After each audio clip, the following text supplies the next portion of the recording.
desde cuándo el problema empezó a tener presencia en la vida de la gente, desde cuándo el problema empezó a tener efectos, influencia, para poder obtener una descripción clara de causalidad. A nosotros particularmente no nos interesa hacer esa indagación de causalidad para poder llegar a reconocer cuál es el problema y todo lo que eso involucra. Para nosotros es importante desde el primer minuto en que hemos establecido una relación terapéutica o después de haber establecido una relación en la cual hemos conocido quiénes son las personas que nos acompañan, es importante saber qué es lo que las personas esperan que ocurra como resultado de la conversación. ¿Qué esperan las personas que sea diferente, que señale que efectivamente la conversación le ha resultado útil?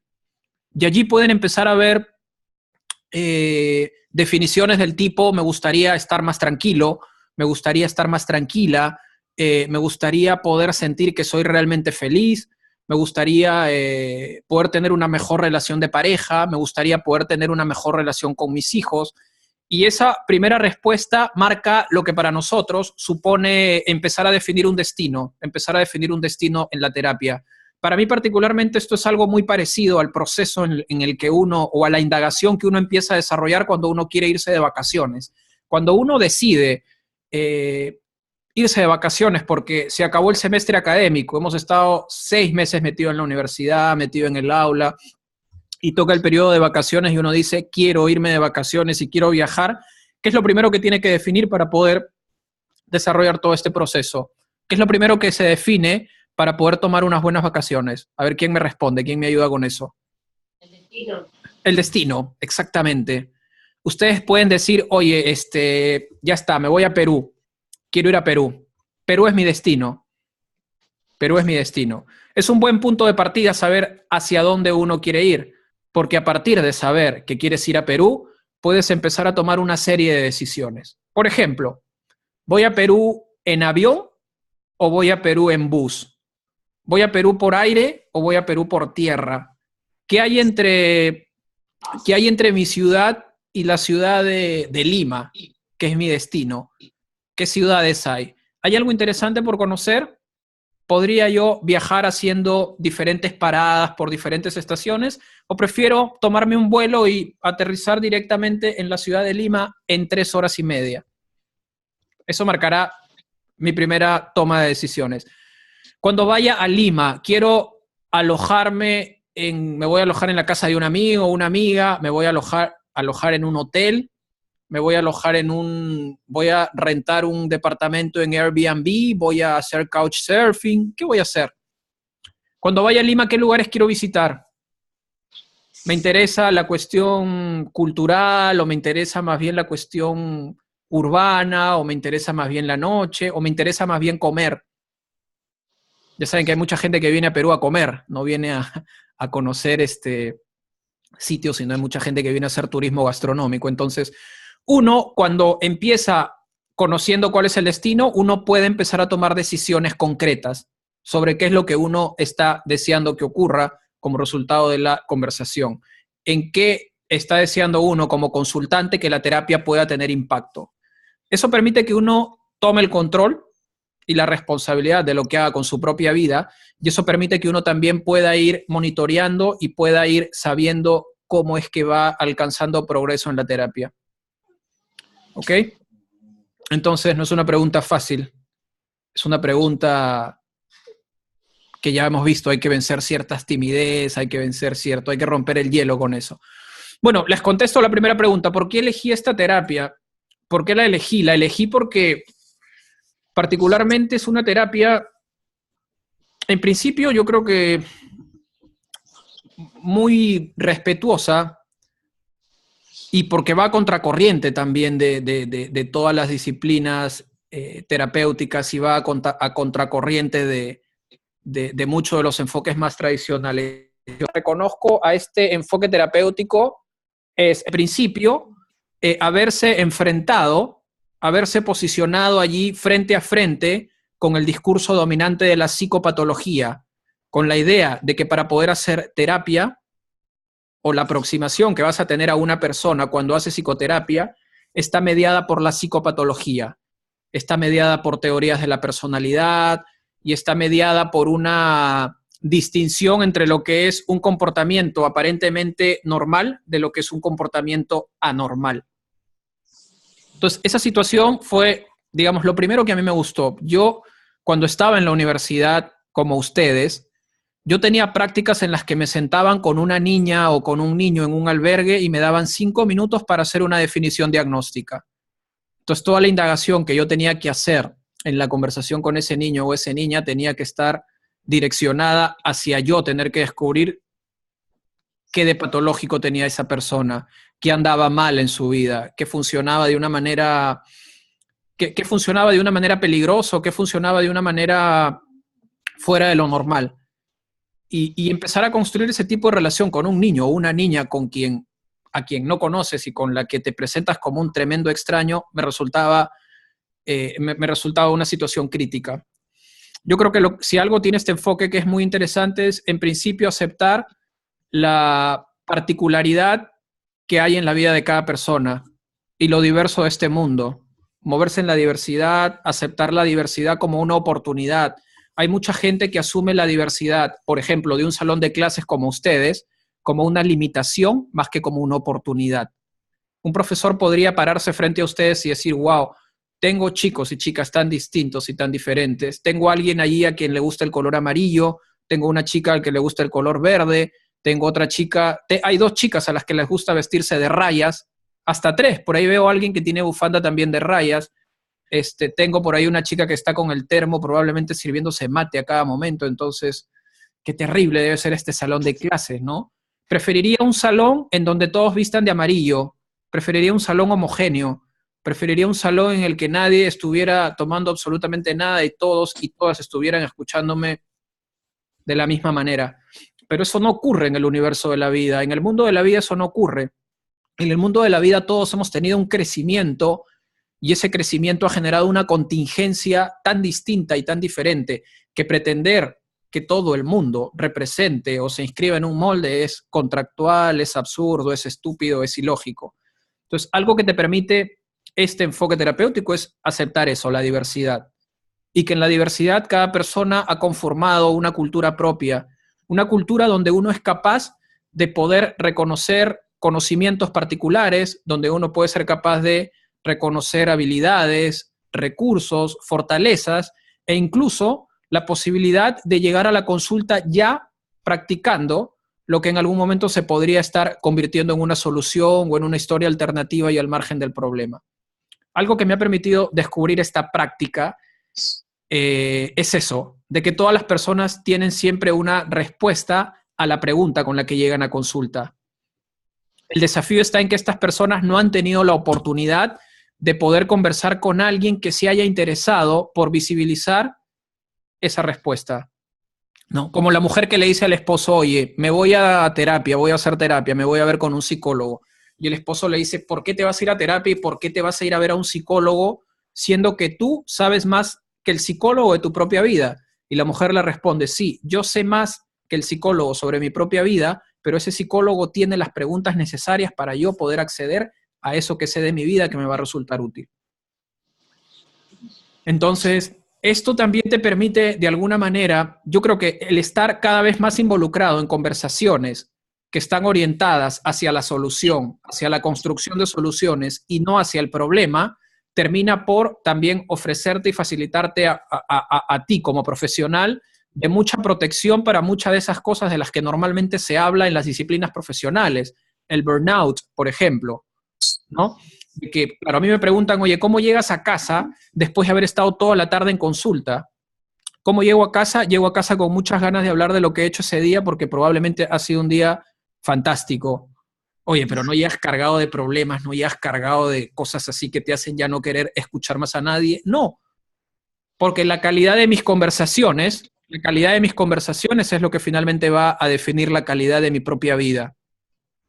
Entonces, este tipo de, digamos, este enfoque en particular, si hay algo que te permite reconocer, es eso, la posibilidad de estar en una conversación sintiendo placer por esa conversación. El otro día yo publicaba una frasecita que era resultado de una reflexión con la que he estado estos 2 últimos meses pensando mucho, sobre todo con el motivo de participar en este congreso de terapia que hubo en Chile, y la frase dice un poquito así como: la terapia de forma permanente debe ofrecer placer por la conversación. Yo creo que cada persona que se aproxima a un encuentro terapéutico como consultante, incluso como terapeuta, debería sentir que se encuentra en un momento y en un lugar donde particularmente siente placer por la conversación. Y no esas ganas de, wow, este señor está indagando sobre algo que a mí no me gusta, este señor está indagando en mi propia mierda, y eso a mí no me interesa. Y eso a mí me resulta vergonzoso, me quiero ir. Eso es lo último, creo yo, que debería producir un encuentro, lo último que debería producir un encuentro terapéutico. Y otra de las cosas que también me hizo elegir este enfoque terapéutico y tiene que ver con el carácter minimalista que tiene, con el carácter de situar más bien al consultante como protagonista y a ti situarte como un coprotagonista. No eres el actor principal o la actriz principal de ese encuentro. El actor o la actriz principal de ese encuentro es tu consultante. Tú estás en ese encuentro básicamente facilitando el desarrollo de una historia, estás facilitando el desarrollo de un relato, de una narrativa muy particular, reconociendo algo que también es muy importante, y es la función y la función epistemológica que tiene el lenguaje. El lenguaje tiene una función epistemológica, crear conocimiento. Una de las funciones o uno de los rasgos particulares que tiene un encuentro terapéutico tiene que ver con su carácter formativo, el carácter formativo de realidades. La conversación es formativa de conocimiento y el conocimiento es formativo de realidades. Y el lenguaje adquiere aquí un carácter muy, muy particular. Cada una de las cosas que decimos y cada una de las cosas que hacemos está generando conocimiento. De allí lo importante de poder ser conscientes de los efectos que tiene lo que uno hace en consulta con otra persona, porque esos efectos van a marcar una distinción, esos efectos van a marcar un conocimiento que se va a terminar por convirtiendo en una práctica en la vida. Eso también me gusta. Yo creo que si todas las personas fuéramos conscientes del carácter formativo de realidades que tienen las conversaciones, del carácter formativo de realidades que tiene la consulta, del carácter formativo de realidades que tiene todo lo que hacemos, probablemente podríamos vivir de una manera mucho más útil. Y ese es el rasgo político que tiene la psicoterapia. La psicoterapia y la psicología es política por definición, en el sentido de que todas nuestras acciones, todas nuestras conversaciones, todos nuestros diálogos y todas nuestras relaciones tienen efectos en la vida de las personas. Así que me interesa moverme aquí donde me muevo porque me permite moverme siendo muy consciente de los efectos que van a tener mis preguntas en las personas, de los efectos que va a tener todo lo que yo diga en la vida de la gente. Y eso me hace a mí responsable y creo que de alguna manera también hace responsable a la gente que me acompaña. Esa sería mi respuesta a la primera pregunta del por qué elegí esta terapia. Me hace mucho sentido. Yo he pasado por terapia sistémica breve, que es más bien una terapia de carácter integrador. Hice un diplomado en terapia narrativa, hice un poco de MRI de Palo Alto, terapia breve estratégica, pero terminé decantándome por la terapia breve centrada en soluciones porque es lo que a mí particularmente me hace mucho más sentido. Y con esto respondo a la pregunta, ¿uso solo este enfoque terapéutico o combino? Yo uso únicamente este enfoque terapéutico, no integro. Yo no soy particularmente muy partidario ni devoto de la integración, porque esto es muy personal, esto es muy, muy personal. Creo que cada enfoque se caracteriza y de alguna manera se individualiza también considerando una filosofía y considerando una ética muy, muy particular, una ética propia. La ética que mueve al enfoque centrado en soluciones es la ética de la colaboración, la ética del lenguaje colaborativo. Entonces, todos los enfoques terapéuticos están determinados y están situados particularmente por un conjunto de ideas muy particulares, por un conjunto de ideas que, en este caso y en esta situación, subvierten un código dominante, subvierten una narrativa dominante en la psicología, en la psicoterapia, y eso hace que conformen una propia filosofía, un propio sistema de pensamiento. Yo creo que cada enfoque terapéutico conforma de manera muy particular un sistema de pensamiento que va orientando la práctica. Y yo, Steve DeShazer y Im-Soo Kim Berg, los desarrolladores de este enfoque terapéutico, dicen, bueno, hay tres principios para moverse centrado en soluciones. El primero es que si algo funciona, no lo arregles. Perdón, si algo no está roto, no lo arregles. Si este vaso no está roto, no hay necesidad de pegarlo, no hay necesidad de hacer nada, porque no está roto, está entero. El otro principio es, si algo no funciona, haz algo diferente. Y si algo funciona, haz más de lo mismo. Yo me muevo en mi vida también pensando en eso. El enfoque terapéutico y la práctica mía no está rota. Si no está rota, ¿para qué la voy a arreglar? Si mi enfoque no está roto, ¿para qué voy a sumar otros enfoques terapéuticos? Si lo que hago funciona, continúo haciendo más de lo mismo. Yo creo que la integración, y esta es otra cuestión muy personal, y esta es otra opinión muy personal, probablemente esté equivocado, no lo sé, pero a mí me hace mucho sentido esto. Conversando con mucha gente, cuando le pregunto a muchas personas sobre el carácter integrador de su práctica o sobre por qué integra, o cuando la gente me dice, oye Jorge, pero yo no podría utilizar esto que tú haces o estas ideas con las que te mueves en estos contextos, porque estos contextos están atravesados por. Yo creo que la integración, y repito nuevamente, esto es muy personal, tiene mucho que ver con lo que uno piensa de la gente, con lo que uno piensa acerca de las personas con las que sostiene estos encuentros. Hay personas que dicen, no, esto no funciona con este tipo de gente. Y eso no tiene que ver con la práctica, eso tiene que ver con lo que uno piensa sobre la gente. Eso tiene que ver particularmente con lo que uno piensa sobre la gente. Si yo pienso en que todas las personas cuentan con los recursos necesarios para construir soluciones y crear transformación y crear cambio, entonces me voy a mover de una manera muy cómoda con lo que hago. Pero si en algún momento yo empiezo a dudar de eso y yo digo, no, esto no funciona aquí, esto no tiene sentido aquí, esto, porque esta persona pasa esto, entonces voy a decir, no, mejor voy a utilizar esto, ¿no?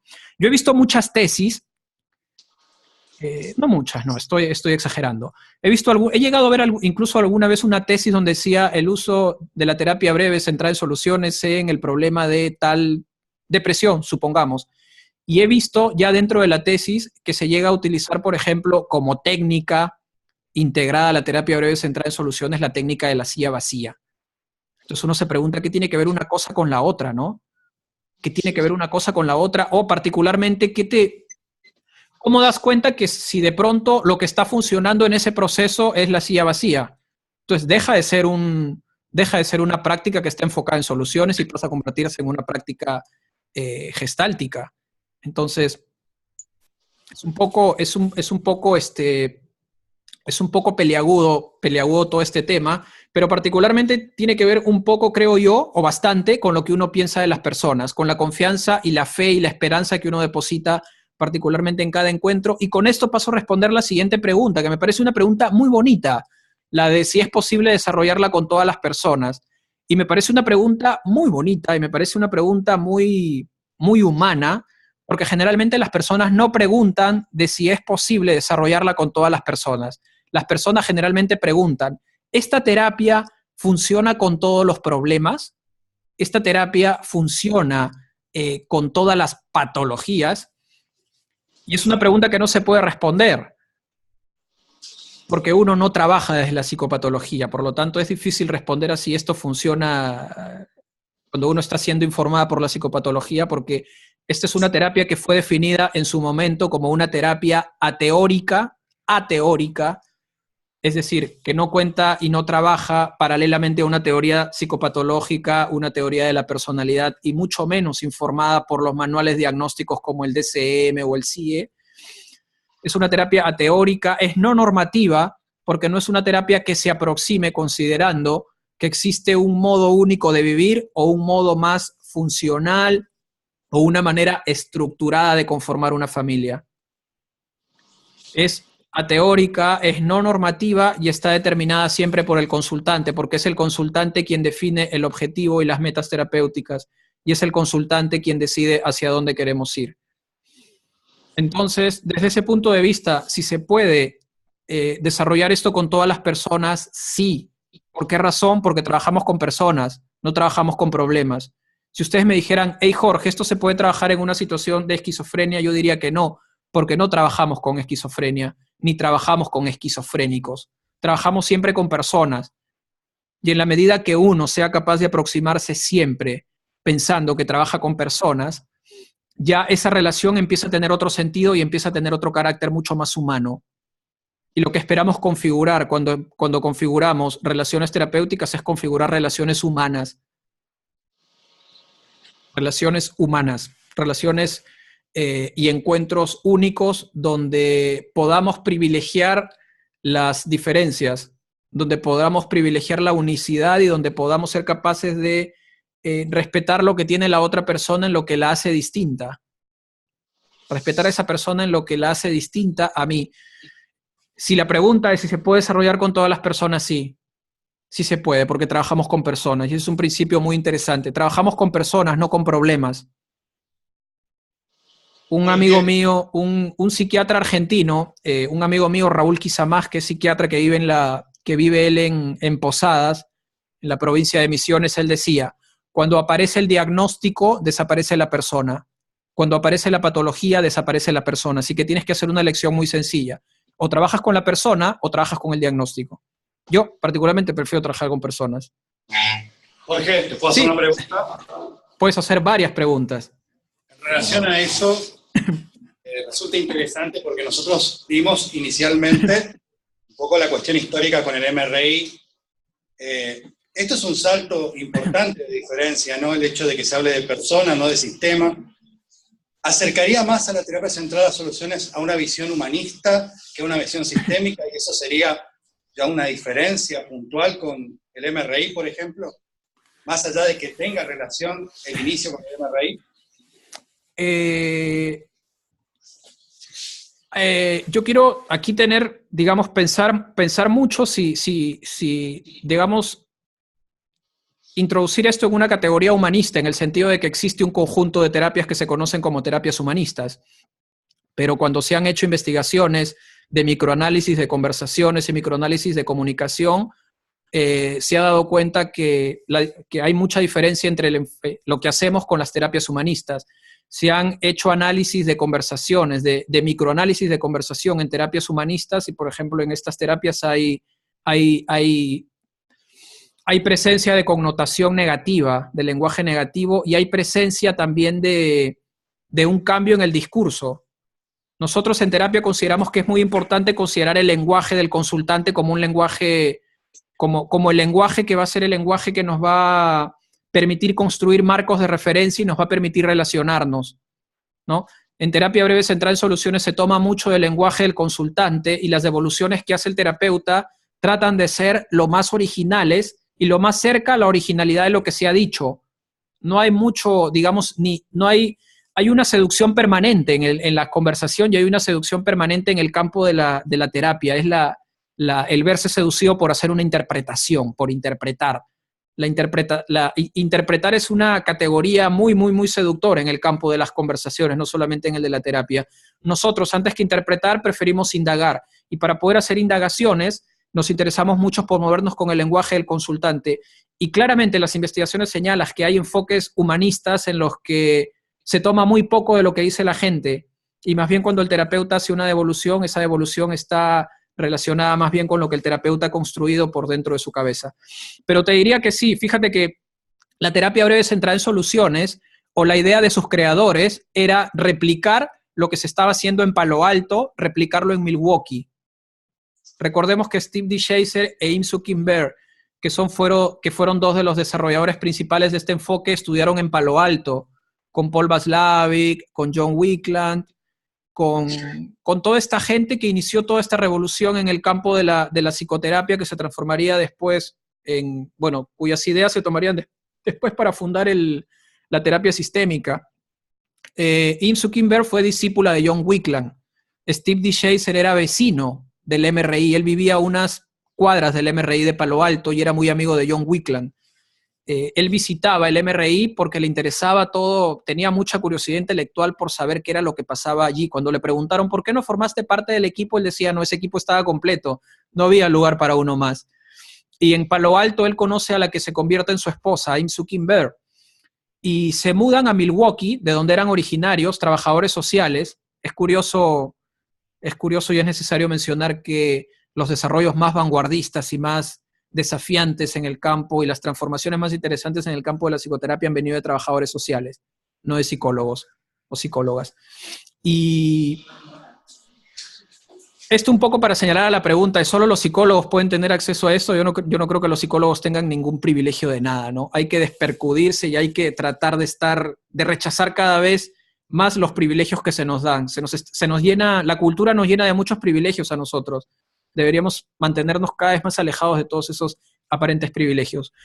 Fueron a Milwaukee con la idea de replicar lo que estaba sucediendo en Palo Alto.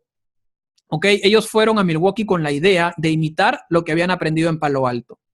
Pero en ese momento se dejaron contaminar por muchas cosas y particularmente hubo una conferencia para ellos muy importante que sucedió en esa época y tuvo como responsable a un terapeuta que se llama Doug Naram. Doug Naram en esa época estaba sosteniendo una idea. Él sostenía una idea. La familia tiene la solución. Ese fue el gran descubrimiento de Doug Naram.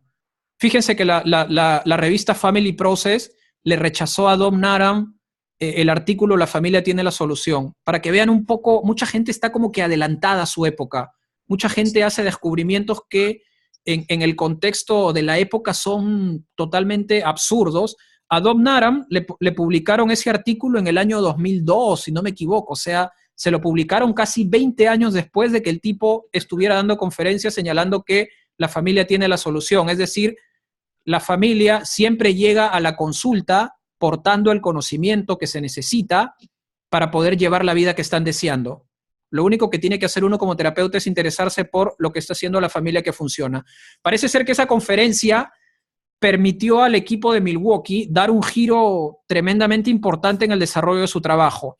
Alguien llegó una vez, alguien de los que llegaban a Milwaukee para estudiar y les dijo, oigan, ustedes creen que están haciendo Palo Alto, pero no están haciendo MRI. Ustedes están haciendo otra cosa. Y ellos decían, estamos haciendo otra cosa. A ver, ¿pueden precisarnos qué es lo que estamos haciendo? Mientras que en Palo Alto están interesados en el problema, en Palo Alto están interesados por saber qué hace la gente que instaura un patrón que sostiene el problema y sostiene el problema y sostiene. ¿Qué es lo que hace la gente repetidamente para encontrar una solución que más bien hace que se instale el problema más estructuradamente? Mientras en Palo Alto están haciendo eso, ustedes están haciendo todo lo contrario. Ustedes están indagando en qué hacen las personas cuando no hay problema.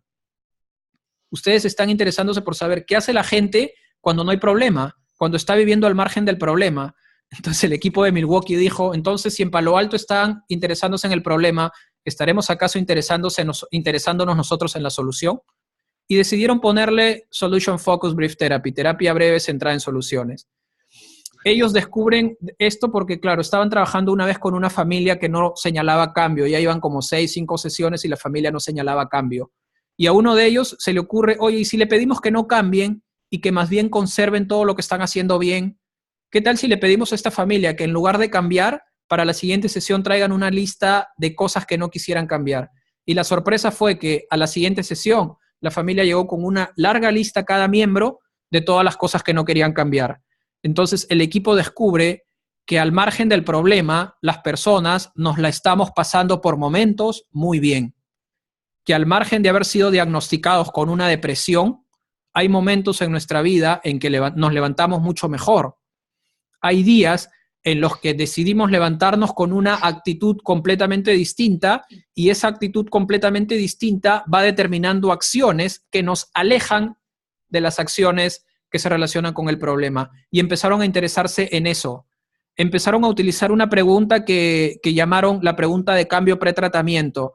La recepcionista, cuando tomaba las consultas, les decían, hola, ¿cómo estás? Yo soy Jorge Ayala y me gustaría tener una consulta con el doctor Steve DeShazer y me gustaría que me dé una cita.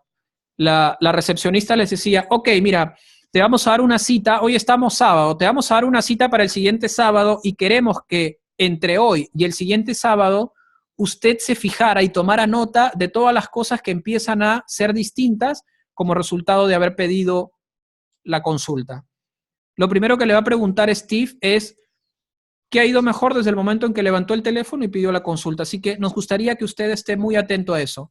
Entonces la gente cuando llegaba a la consulta, lo primero que le preguntaban es, ¿qué ha ido mejor desde el momento en que tomaste el teléfono para pedir la consulta? Y la gente ya estaba proyectada porque había determinado su vida para, en lugar de estar observando lo que andaba mal, empezar a observar lo que andaba bien y tener una respuesta.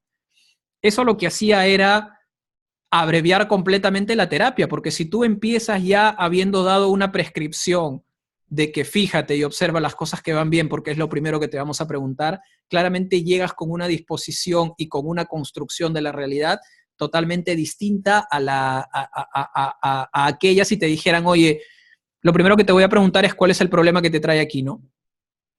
Entonces yo diría que si hay una distinción,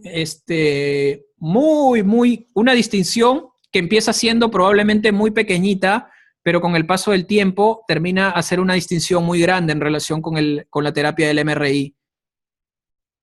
Ok, en la terapia del MRI todavía de pronto se precisa de las habilidades del terapeuta para poder crear situaciones paradójicas, para poder moverse con un lenguaje más estratégico, para poder moverse desde cierta experticia que va a ser muy, muy importante al momento de dar las prescripciones terapéuticas.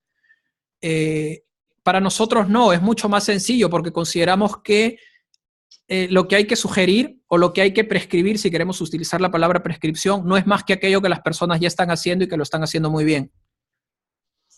Buenísimo. Clarísimo. En esto viste que tiene mala prensa la conversación. Sí. Es como que normalmente a nosotros, cuando nos planteamos como una terapia desde el diálogo, la conversación, pero sobre todo la palabra conversación genera, en este proceso de formación en la mayoría de las universidades de psicología, como un detrimento o, digamos, un bajar la calidad o el carácter científico, por decir así, de nuestro abordaje.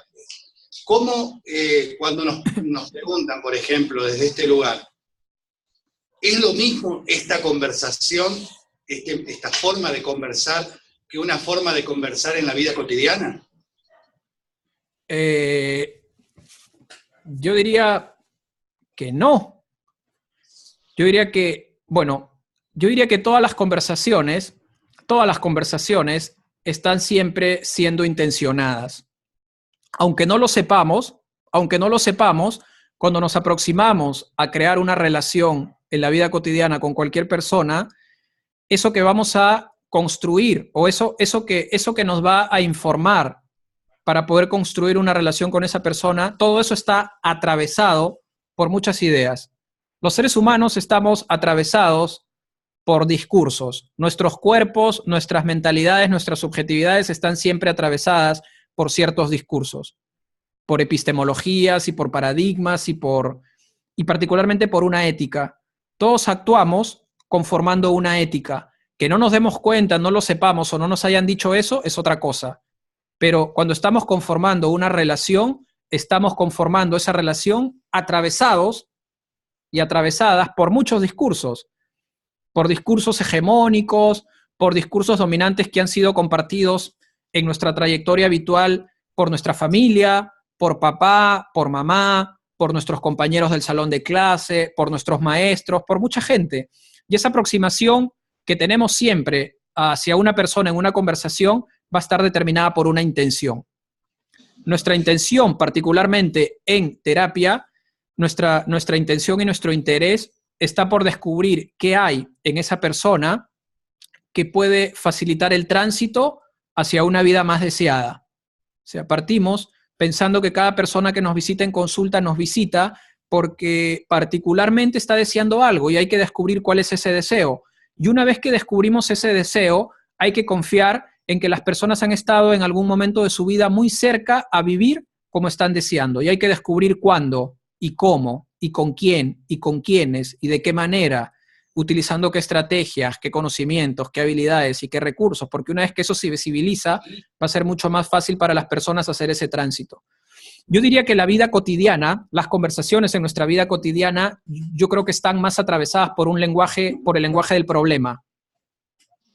Si pudiéramos hacer una distinción, podríamos distinguir dos categorías: conversaciones que están determinadas por un lenguaje del problema y conversaciones que están determinadas por un lenguaje de las soluciones.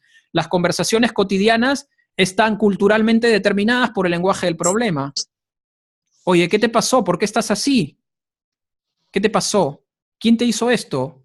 ¿Cómo lo hizo? ¿Y por qué lo hizo? ¿Y por qué dejaste que hiciera eso? ¿Y por qué no respondiste de esta manera? ¿Y por qué deberías hacer esto? Vamos, ve, hazlo. Ese es el patrón que muchas veces determina nuestro lenguaje cotidiano, ¿no?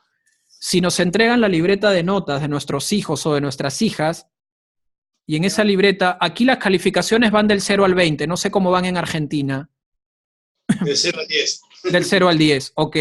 Si a mí me entregan la boleta de notas y yo veo 3 10 y veo 5 5, probablemente yo diré, ¿y qué pasó aquí, muchacho? ¿Por qué tienes 5 5? Tienes 5 en esto, tienes 5 en todo lo que es números. ¿Qué pasó? ¿Por qué? Profesor particular, apoyo pedagógico para números. Vamos, más tiempo dedicado a los números. Y no estamos acostumbrados a decir, demonios, tienes 10 en lenguaje, tienes 10 en historia y tienes 10 en comunicación. ¡Wow! ¿Cómo demonios has hecho para sacar 10 en 3 asignaturas y materias que son tan complicadas? A ver, siéntate y cuéntame, ¿no? O como pasaba en la universidad, ¿no? Venía un alumno, la calificación va del 0 al 20, le entregábamos una nota y le decíamos, te has sacado 6, te has sacado 6, y el alumno agachaba la cabeza y decía, sí, profesor. Y la siguiente pregunta era, ¿cómo has hecho para sacar 6 y no sacar 5? En medio de una evaluación que ha estado tremendamente difícil. ¿Cómo has logrado sacar 6 puntos en esta evaluación? Cuando pudieron haber sido 0 puntos, o 2, o 3, o 4. ¿Cómo hiciste para sacar 6?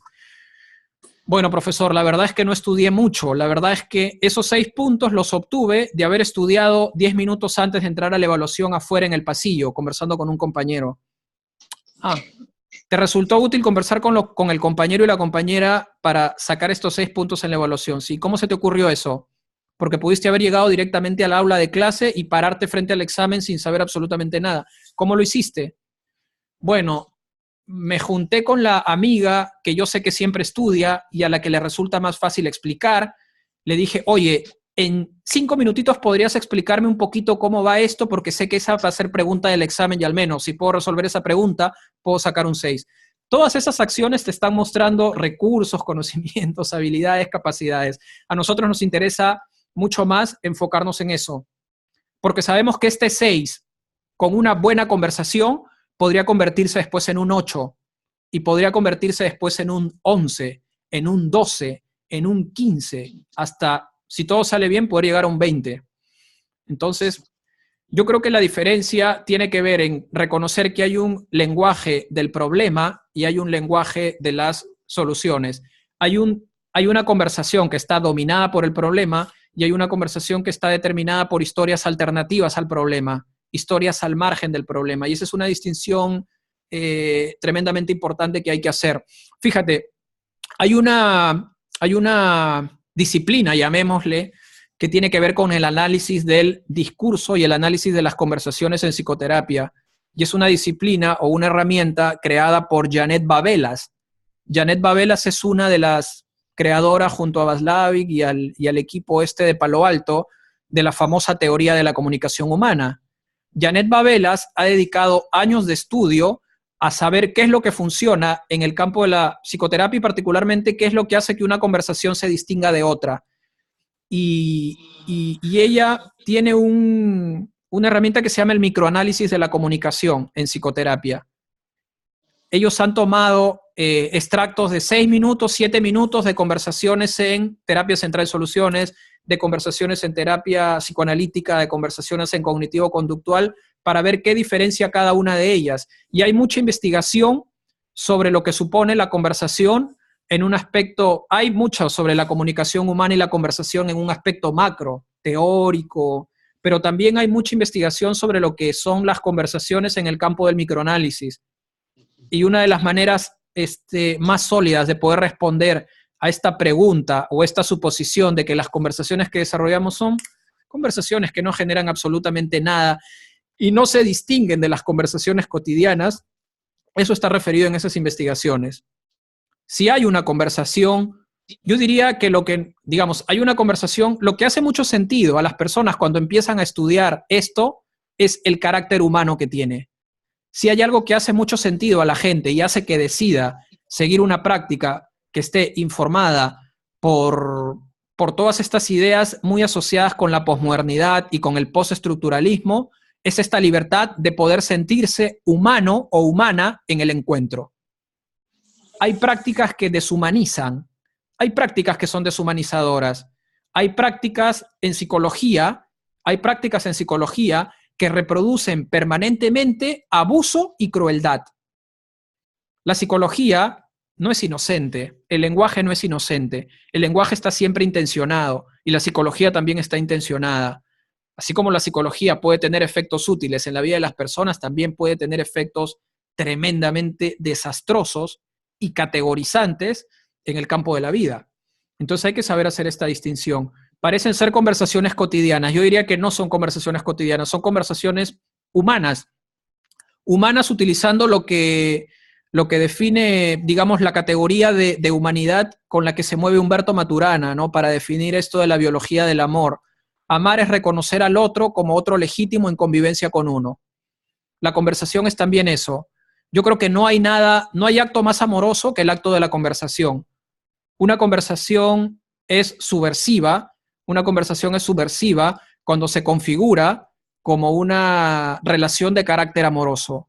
No hay nada mejor que una buena conversación. Yo parafrasearía hay un youtuber, bueno, no es un youtuber, es un tipo que, bueno, tiene un canal de YouTube de juegos de mesa, se llama Chema Pamundi, es un español brillante, ¿no? Que su análisis de los juegos de mesa parecen ser particularmente análisis de crítica cultural, y es un tipo fascinante, ¿no? Él cuando muestra un juego que es buenísimo, muestra el juego y dice, mejor que follar, dice. Yo diría que yo parafrasearía lo mismo para las conversaciones. A veces una buena conversación es mejor que follar.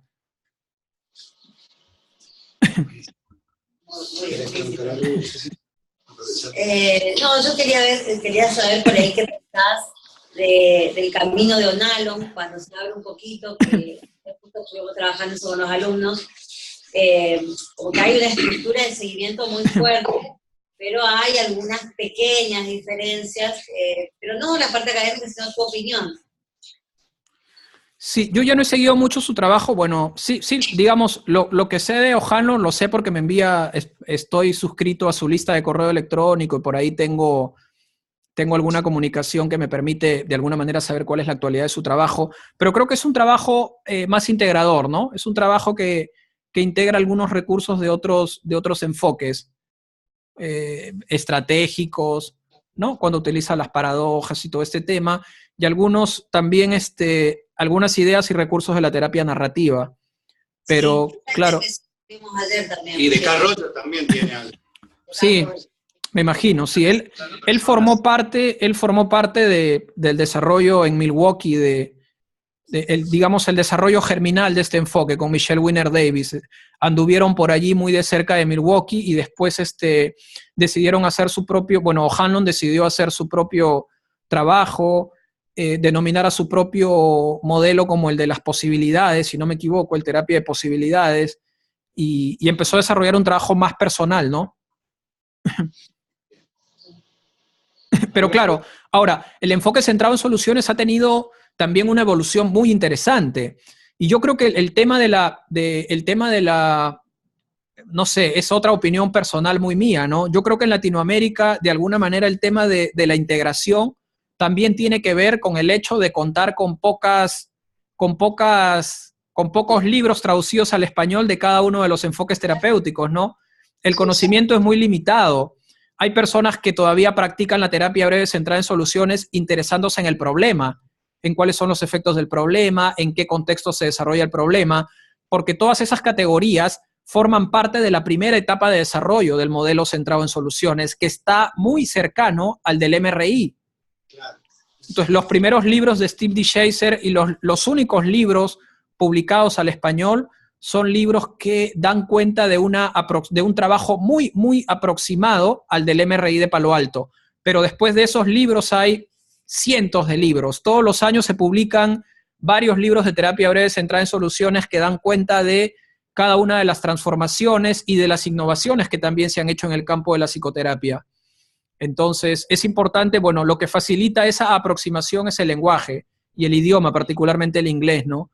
Si uno está limitado al español, está limitado a los 5 libros traducidos que existen y que además hay una hegemonía preocupante en el campo de las ediciones y de las traducciones porque es absurdo, es tremendamente absurdo y esto hay que discutirlo y esto hay que visibilizarlo. En este momento yo veo 1, 2, 3, 4, 5, 6, 7, 8, 9, 10, 11, 12, 13, 14, 15, 16, 17, 18, 19, probablemente más de 20 mujeres y únicamente varones veo 1, 2, 3, 4, 5, 6. No son ni la mitad.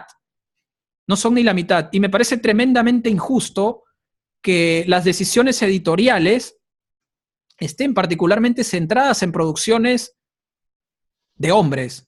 Hay como una especie de hegemonía también en el trabajo editorial que privilegia el trabajo de hombres frente al de mujeres.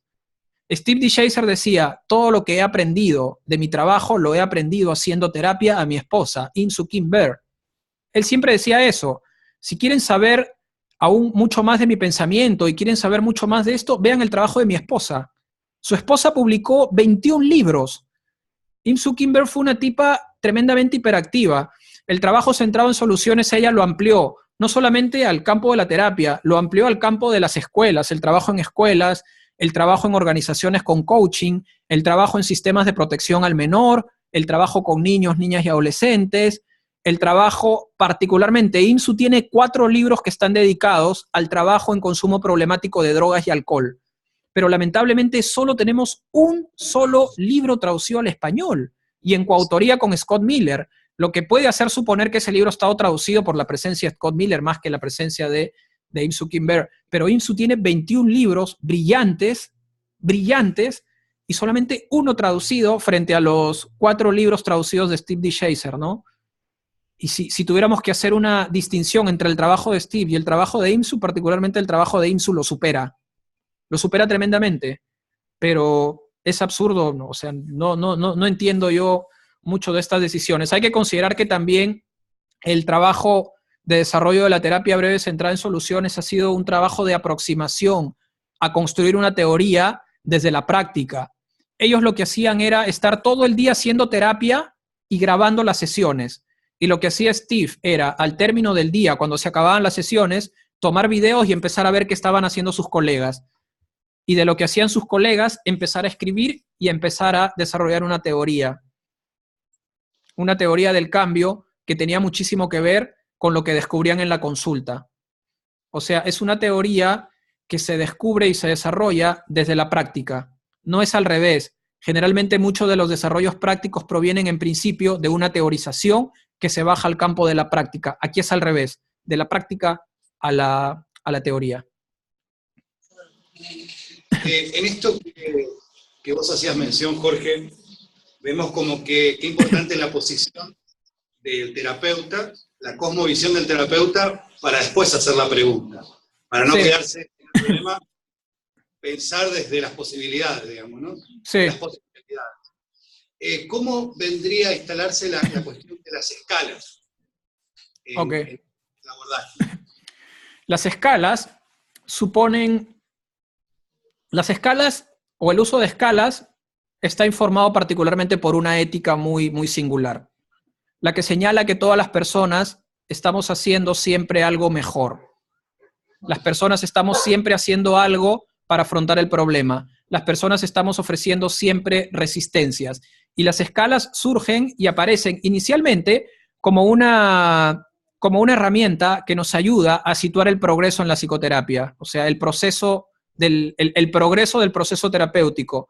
Es muy fácil guiarse y orientarse a través de escalas y decir, hoy llego en un 4 y poder decir una siguiente sesión que estoy en un 5 o estoy en un 6 o en un 7, ¿no? Eso es, digamos, lo más digamos, explícito que tienen las escalas. Pero las escalas tienen algo que es mucho más importante y mucho más interesante en una relación terapéutica. Las escalas tienen números y los números contienen historias. Si yo el día de hoy le respondiera a uno o una de ustedes en una conversación que me encuentro en un 3 en la escala, que me encuentro en un 3, eso me está determinando que estoy haciendo algo para no estar en el 0. Que 3 es estar mejor que 0. ¿Qué estoy haciendo yo ahora mismo para estar en un 3? ¿Qué estoy haciendo yo ahora mismo para haber dado 3 pasos importantes en mi vida de cara al 10? Porque las escalas las utilizamos del 0 al 10. 10 supone estar viviendo ya el futuro deseado. 10 supone ya no necesitar más terapia y 0 todo lo contrario. ¿En qué lugar estás hoy? Hoy me encuentro en un 3. ¿Qué hace que te encuentres en un 3? Y eso facilita el descubrimiento de historias, el descubrimiento de ideas. Y cada idea y cada historia contiene recursos, conocimientos, habilidades y despliegues. Estoy en un 3 ahora, ok. ¿Qué es lo más alto que has estado? Lo más alto que has estado. ¿Qué tan lejos has estado del 3 esta última semana y qué tan cerca has estado del 10? Y todas las personas tienen una respuesta muy clara a esa pregunta. Las personas pueden decir, hoy es sábado, hoy vengo aquí estando en un 3, pero el lunes pasado o el sábado pasado estuve en un 8. En un 8, el sábado pasado has estado en un 8. ¿Qué era diferente el sábado pasado de lo que es ahora? ¿Qué te permitió el sábado pasado estar en un 8? Que es muy diferente al 3 en el que estás ahora. Entre el 3 y el 8 hay 5 números y cada número contiene una historia particular. Miren la cantidad de recursos que hay si hoy te responden que están en un 3 y te dijeron que la semana pasada estuvieron en un 8. Ahí hay algo para indagar. ¿Cómo hiciste para estar en un 8? ¿Qué pasó ese sábado? Bueno, en Bolivia tuve un encuentro con padres de familia y conversamos con un señor y me decía, ahora estoy en el 3 porque siento que no soy buen padre, porque siento que no estoy dándole tiempo a mis hijos, etc. ¿Has estado en algún momento esta última semana por encima del 3 y más cerca del 10, más cerca de sentir que has sido un buen padre? Sí, estuve en un 8. ¿En un 8? ¿Cómo? Mira, el día sábado en el trabajo, a minutos de terminar mi trabajo y saber que me iba para la casa, dije, no puedo tener un día y no puedo tener un sábado similar a todos los sábados que he estado teniendo. Hoy día voy a salir de aquí y voy a ir a comprar una película. Voy a comprar 2 películas. Y antes de llegar a casa voy a comprar popcorn. ¿Conocen el popcorn ustedes? ¿Sí? Acá en Perú le decimos canchita y allá en Bolivia le dicen pipope. Pipope le dicen en Bolivia. Fui a la tienda a comprar pipope y llegué a casa y dije, hoy día nadie se va a acostar sin haber visto al menos una película, así que decidan, chiquillos, decidan qué vemos mientras yo hago el pipope. Entonces él dice que se fue a la cocina, empezó a hacer el pipope, hizo mucho, y cuando llegó los hijos ya habían elegido una película. Se sentaron durante 2 horas, él estaba muy cansado por el trabajo, pero nadie se dio cuenta de que por momentos él se quedaba dormido, porque él estaba detrás y los hijos estaban delante. Se aseguró que los hijos no lo vieran para pensar que no tenía interés en lo que estaban haciendo y le dedicaron 2 horas de tiempo a ver una película y en esas 2 horas él se sintió el mejor papá del mundo. Él sintió que al salir del trabajo diciendo, hoy no quiero un fin de semana igual al resto, hoy voy a comprar 2 películas, hoy mis hijos van a elegir qué ver, hoy voy a hacer pipope y se come mucho pipope en casa, sintió que estaba siendo un buen padre. Es decir, eso estaba determinando una tremenda diferencia. Hoy estaba en el 3, pero había estado en el 8. Eso, de por sí, estar en el 8 y esa información que ustedes reciben gracias a la escala, les está determinando ya una dirección. Les está señalando incluso lo que podríamos hacer. Yo le pregunté a este hombre, ¿qué tendrías que hacer después de esta conversación para considerar que das un paso en la dirección de lo que estás deseando, ser un buen padre? Y él me dice, no voy a dar un paso. Creo que si vuelvo nuevamente a comprar películas, a hacer pipope, y es más, yo creo que si saco a mi familia de ver la película en casa y los llevo al cine, voy a estar en un 8. Voy a estar este fin de semana nuevamente en un 8. Entonces, las escalas nos regalan esas historias. Las escalas nos regalan historias del momento actual donde la gente está afrontando el problema útilmente. Las escalas nos regalan historias de cuando la gente estuvo mejor, de cuando las personas sintieron que estaban viviendo una vida muy aproximada y muy cercana al futuro deseado. y las escalas nos permiten configurar el siguiente paso. ¿Cuál será el siguiente salto? Es mucho más fácil decir qué me toca hacer cuando ya hicieron conmigo una indagación de lo que hice, de lo que estoy haciendo y de cómo lo podría hacer. Es mucho más fácil responder desde allí a qué más podría hacer y a generar ideas. Fíjense, cuando una persona tiene una idea, tiene miles. Tener una idea no es algo aislado, o sea, una persona no tiene solo una idea. Cuando tú descubres en una conversación que una persona tiene una idea, agárrate porque tiene miles. Y hay que seguir indagando para poder producir la emergencia de esas miles de ideas, ¿no? Cuando las personas en supervisión dicen, no, que a esta persona le resulta difícil responder a mi pregunta, no habla mucho, no tiene imaginación, no tiene recursos, eso, más que ser un problema del consultante, tiene que ver con una limitación del terapeuta.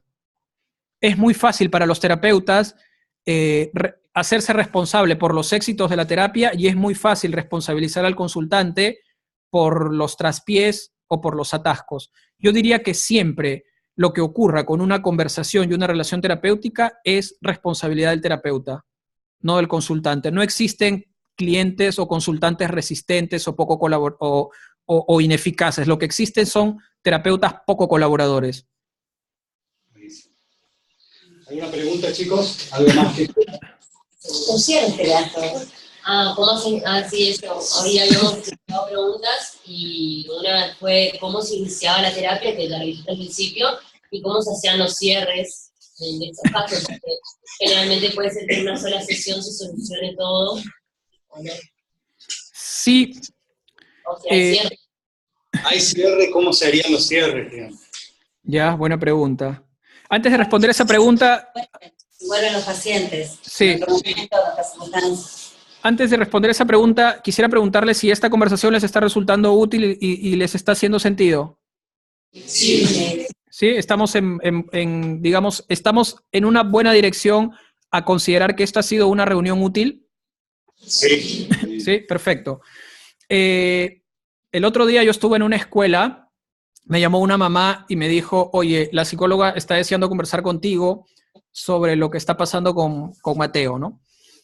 Y yo dije, uy, la psicóloga se va a llevar una tremenda sorpresa, porque la mamá dijo, mira, la psicóloga quiere hablar de todo lo que han habido muchos cambios y muchas cosas interesantes, pero ahora hay como que nuevos proyectos, ¿no? Entonces quiere conversar contigo. Y la psicóloga, cuando me reuní con ella, me dijo, oye, a Mateo le ha ido súper bien, se han cumplido los objetivos iniciales, están haciendo un buen trabajo, él todavía continúa con la frecuencia de una vez por semana. Y yo le dije, yo no veo a Mateo desde el mes de mayo, estamos en agosto ya. Yo no lo he visto desde mayo, lo vi solamente una sola vez.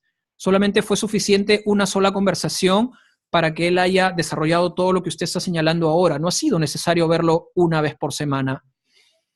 Y ella se sorprendió muchísimo porque generalmente entre colegas, sobre todo cuando uno hace una visita a la escuela, el éxito de la transformación y del cambio entre colegas se lo damos a otros colegas. No somos capaces de ver como responsables del cambio a las personas, a los niños, a los adolescentes. En este sentido, en una sesión en particular, para ir de lo macro a lo micro, una sesión de terapia breve centrada en soluciones finaliza siempre con una devolución o un resumen que hace el terapeuta donde comparte lo que ha sido más útil para uno en la conversación y lo que uno podría sugerir para el consultante como siguientes pasos o como proyecto para poder desarrollar entre una y otra sesión. Y uno termina por preguntar si es que considera a la persona útil y necesaria tener una siguiente conversación. Y las personas pueden tomar diferentes decisiones. Una, te puede preguntar, sí, quiero venir. ¿Tú crees que tendría que tomarme una semana o 2 semanas? ¿Qué sugieres? Y uno puede hacer una sugerencia, considerando lo que uno ha descubierto en la conversación. Esa sugerencia entre la primera y la segunda podría ser de 1 semana o podría ser de 2. Uno puede preguntarle a las personas cuándo les gustaría que nos volvamos a ver. Y, por ejemplo, ayer con los papás de Mateo me pasó que les dije, va a ser necesario, Mateo me está pidiendo que me reúna ahora con ustedes, entonces, ¿cuándo les gustaría darse un salto por aquí para poder conversar de algo útil? Se miraron los papás y dijeron, ¿1 mes? Ah, genial, 1 mes. Está perfecto, está muy bien. La gente decide. También estuve con una pareja ayer, unos señores mayores ya de 50 y tantos, de 60 años, y me respondieron, yo pensé que me iban a decir la siguiente semana, se miraron y dijeron, yo creo que un mes, yo creo que un mes va a estar bien para que pase todo esto, así que en un mes volvemos. O la gente puede tomar la decisión y decir, mira, ya conozco tu número de teléfono, tu WhatsApp, y te llamo cuando sea necesario. Y uno puede volver cuando sea necesario. Supongo que tenés el mismo problema que yo. Por ahí coincide que en una semana te quieren venir todos y no sabes qué hacer. Podría pasar, podría suceder, pero a mí me encanta y para mí es una buena señal cuando las personas, o sea, cualquier decisión que tomen las personas van a estar bien, pero es una señal de responsabilidad y de conciencia muy interesante cuando te dicen en 2 semanas o en un mes. El mensaje que te están dando cuando te dicen en un mes es yo puedo hacerme cargo de mi propia vida al margen de esto, ¿no? Esto me ha resultado útil. Por eso es importante que cuando se aproximen a desarrollar una conversación puedan asumir que puede ser la primera y la última. Y tienen que hacer todo lo necesario pensando en que probablemente ya no la vuelvan a ver más. Esa conversación tiene que ser una conversación que pueda determinar algo importante o que pueda tener una influencia, antes que usar la palabra determinar, que pueda tener una influencia que pueda ser suficiente. No hay que aproximarse a una conversación sintiendo al final que la siguiente nos ocupamos todavía, la próxima todavía nos ocupamos. Hoy día solamente hice análisis y evaluación del problema y la siguiente todavía sugiero algo. No, hay que hacer todo lo necesario para que una pueda ser la primera y también pueda ser la última, ¿no? Buenísimo. Jorge, primero agradecido por tu gentileza, por tu tiempo, gracias por compartir tu conocimiento. Decías vos que estabas conectado con personas de Posadas, bueno, sí. Que por ahí le compartas a los chicos cómo se pueden conectar con vos si quieren ampliar esto y seguir formándose. Ah, fantástico. Inicialmente les voy a dejar aquí mi correo para que puedan, de pronto, si consideran necesario en algún momento, poder escribirme. Ahora. En este momento estás haciendo formación con un grupo de Posadas, ¿no? En este momento estamos haciendo una formación con un grupo de Posadas súper interesante, donde creo que solamente 2 de las 15 personas son psicólogas, el resto son consejeros, son educadores, es gente que ha tenido una formación al margen de la psicología, y está pasando algo, bueno, y con esto quiero agradecerte también, Ilse, porque está pasando algo súper interesante. A mí lo que me cambió la vida es estar en una clase muy parecida a la clase en la que están ustedes. A mí lo que me cambió la vida y me permitió tener esperanza y descubrir esto que estoy haciendo ahora y descubrir que podía yo ser un terapeuta o un psicólogo actuando al margen de los discursos dominantes. Lo que me permitió a mí descubrir que podía ser una persona que podía situarse en una terapia y en una conversación como persona frente a una persona, fue una clase como la clase en la que están ustedes, con un profesor muy hiperactivo, con un profesor muy, muy interesado en compartir todos estos descubrimientos que, o sea, yo les estoy hablando de hace aproximadamente unos 15 años ya, donde el acceso a esta información era un acceso impensado. Impensado no solamente en mi país y en mi ciudad, en una ciudad de provincia. Yo estudié en una universidad de provincia, sino impensado en Latinoamérica, diría yo. Y tuve la oportunidad que una clase, como una clase como en la que están ustedes, me permitiera decir, demonios, me parecía, mierda, puedo hacer terapia al margen de toda esta cosa que me están enseñando a mí y que en algún momento me ha hecho confrontarme la idea de continuar o no. Yo estudié 3 carreras. Yo estudié inicialmente arquitectura, me extravié en la arquitectura, no era lo mío, me metí a estudiar fotografía, hice fotografía durante 5 años y es la fotografía la que me llevó a la psicología, porque mi padre, que estudió 3 carreras y no terminó ninguna, mi padre estudió Derecho, Medicina, Agricultura, muchas cosas, no terminó ninguna. Y mi padre tenía mucho temor de ver frustrado su sueño de que uno de sus hijos sea universitario. Y cuando la fotografía llegó a mi vida y empecé a hacer fotografía y a dedicarme a la fotografía y a ganar dinero haciendo fotografía, mi padre dijo, amenaza, este no va a estudiar, este no va a tener un título universitario. Y me dijo, oye, tienes que estudiar. Y lo más cercano en ese momento a la fotografía, porque lo mío era el retrato, era la psicología, no era comunicaciones, ciencia de la comunicación. Pensé así ingenuamente, de una manera muy naif, de que la psicología podía permitirme tener recursos y habilidades para aproximarme más empáticamente a la gente y comprenderla y entenderla. Fue una clase como esta la que me permitió a mí hacer lo que hago ahora y apasionarme de lo que hago ahora. Una clase con César Vázquez, a quien tú conoces también. Y bueno, les agradezco mucho la oportunidad y realmente me encantan estas iniciativas de poder allí dejar el germen de algo. Mi papá compraba libros siempre y mi madre le decía a mi padre, ¿por qué demonios compras libros si en esta casa no se lee? Y mi padre decía, los libros son bombas de tiempo, en algún momento estallan. Y cuando estallan, van a subvertirlo todo. En algún momento en mi casa un libro estalló y desde ahí nuestra formación lectora, o mi formación lectora ha sido permanente, ¿no? Mi padre siempre compraba libros y decía, los libros como las ideas son bombas de tiempo, no sabes en qué momento van a estallar. Como la gente de Posadas nos reunimos una vez al mes durante 4 horas, los días sábados, de 9 de la mañana a 11 de la mañana para ellos. Es una formación de 1 año, de 12 meses, que yo he dividido en 12, los he llamado itinerarios. He tratado de pensar esta formación como un viaje que tiene 12 estaciones. Como que si para llegar de Lima a Posadas yo tendría que pasar por 12 estaciones distintas. Mi tren o mi viaje me va a llevar por 12 estaciones. Entonces, nos estamos juntando con esta gente.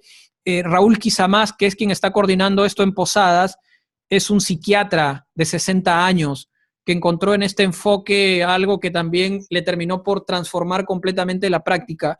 Y es muy valeroso encontrar a una persona, psiquiatra, formado en psicoanálisis, con una formación pura y dura, ortodoxa, que además de psiquiatra, psicoanalista, estar a sus 60 años aprendiendo terapia breve centrada en soluciones, estar a sus 60 años formándose en terapia breve centrada en soluciones, estar a sus 60 años practicando esto y estar coordinando un grupo de 15 personas que se están formando en esto. Eso es maravilloso. A mí, si hay algo que la cultura argentina me encanta muchísimo, porque creo que es una cultura muy dada precisamente a la conversación, al diálogo y a una fascinación súper interesante por la vida. De eso probablemente ustedes no se han dado cuenta, pero yo he visitado, bueno, me encanta visitar Argentina al menos una vez al año. He estado en Buenos Aires, he estado en Posadas, he estado en Rosario, he estado en San Lorenzo, y siempre me ha asombrado mucho la seriedad con que argentinos y argentinas se toman la palabra y se toman sobre todo la conversación. Cuando salía con Indiana, que fue la persona que me hospedó en Posadas, a caminar por su barrio, a cada persona que le preguntaba ¿cómo estás?, claramente estaba marcando una conversación. Cuando un argentino o una argentina te pregunta ¿cómo estás?, quiere que le ofrezcas una respuesta sobre cómo estás. Y si tú le preguntas a un argentino o una argentina cómo está, te va a responder. Te va a responder. Aquí en nuestra cultura, el cómo estás es una cuestión muy formal que no dice nada. Tú te encuentras con una vecina y le dices cómo estás y te dice bien y siguen de largo. ¿Cómo estás? En Argentina el cómo estás es ¿cómo estás? Es un encuentro. Yo he preguntado cómo estás al señor que conducía la micro o el bus y realmente me respondía cómo estás. Él me preguntaba, ¿y tú cómo estás? Y yo tenía que responderle cómo estoy. Aquí si te preguntan cómo estás es, ¿cómo estás? No hay encuentro. Es una formalidad casi absurda la que hay aquí. Entonces, a mí me encanta y me fascina la cultura que tienen ustedes de conversación y de interés por el otro, que es algo que probablemente ustedes no se han dado cuenta porque el turista mira belleza ahí donde otros miran simplemente rutina y miran simplemente algo ya habitual. A mí me pueden encontrar en www.ayalajorge.com. Ahora voy a escribirles aquí mi paginita. Nosotros estamos en contacto porque, bueno, a Rocío Chavestés, ¿la conocés también? Sí, la conozco. Bueno, no he tenido el gusto de conversar con ella, pero sé de quién se trata, sé quién es. Hemos tratado de mantener, digamos, un acercamiento con todos los que están, digamos, en lo que podríamos llamar terapias posmodernas, ¿sí? Tratar de mantener una relación y establecer esta posibilidad de que aquellos que van a devenir psicólogos tengan distintas posibilidades, no una sola. Ajá. Y por eso también recurrimos a la fuente, aquellos que están dedicados, y esto que vos decías, de una cierta ética también en su trabajo. Sí. Así que, nuevamente, muchísimas gracias. No, gracias a ustedes por la... Siempre es un placer conversar sobre lo que uno hace, y a veces las posibilidades de poder conversar sobre lo que uno hace son escasas y muy limitadas. Entonces, cada oportunidad que uno tenga de poder hablar de lo que uno hace, hay tremendamente que aprovecharla y conversar entre nosotros, latinoamericanos, que estamos haciendo un trabajo en Latinoamérica y que hemos aprendido de lo que se hace en otros lugares, pero que estamos traduciendo esto en Latinoamérica y hablar desde nuestros lugares. Eso va a ser siempre importante. Les agradezco mucho. Espero que tengan un buen fin de semana. Y gracias nuevamente. Un abrazo. Nos vemos. Otro abrazo para ustedes. Chao.